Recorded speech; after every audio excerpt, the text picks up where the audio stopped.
কি এমনটা শুনেছেন যে একটি বিমান একজন সাধারণ ব্যক্তির জন্য বারবার উড়তে যেতে চেয়ে উড়তে যেতে পারছে না?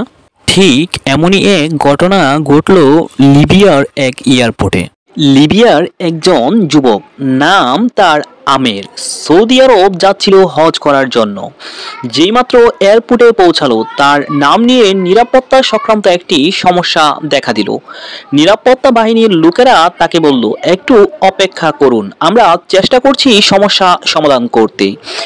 এই সময়ে অন্য সব হাজিরা তাদের প্রক্রিয়া শেষ করে প্লেনে উঠে পড়ল আর প্লেনের দরজা বন্ধ হয়ে গেল।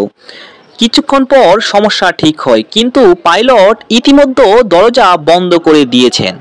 প্লেন চলতে শুরু করলো এবং তাকে প্লেনে তুলতে রাজি হলো না। আমেরকে ফেলে রেখে উড়ে গেল। অফিসার তাকে সান্ত্বনা দিয়ে বলল, মন খারাপ করো না, হয়তো এটা তোমার কপালে ছিল না। কিন্তু আমেরের ছিল অটল বিশ্বাস।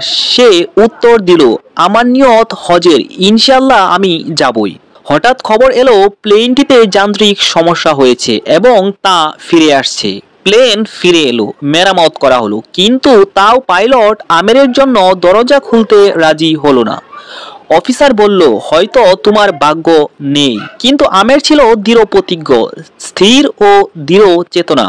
সে বলল, আমার নিয়ত হজের, ইনশাল্লাহ আমি যাবই। প্লেন আবার কিছু দূর উড়ে গেল। কিছুক্ষণ পর আরেকটি খবর এলো, প্লেনে আবারও সমস্যা হয়েছে। এবার পাইলট নিজেই বললেন, আমি আর উড়ব না যতক্ষণ না আমের প্লেনে উঠে। শেষ পর্যন্ত আমের প্লেনে উঠলো। সৌদি আরব এয়ারপোর্ট থেকে একটি ভিডিও করলো। তার আনন্দ ছিল বর্ণনার বাহিরে।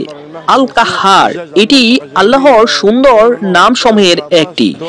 এর অর্থ তিনি কারণগুলোকেও পরাস্ত করে দেন। আপনার জন্য সব নিয়ম ভেঙে দিতে পারেন কেবল আপনাকে সন্তুষ্ট করার জন্য। তা কিভাবে, কখন, এইসব নিয়েও বেশি চিন্তা করো না। যতক্ষণ তোমার বিশ্বাস থাকে যে আল্লাহ সবকিছুর উপর ক্ষমতাবান, বিশ্বাস করো তিনি পরিস্থিতি উল্টে দেবেন, তোমার পথ সহজ করে দিবেন, এমনকি অসম্ভবকেও বাস্তব রূপ করে দিবেন। শর্ত এটাই, নিয়ত হোক পবিত্র আর ঈমান হোক অটল। This is Channels Television's breaking news.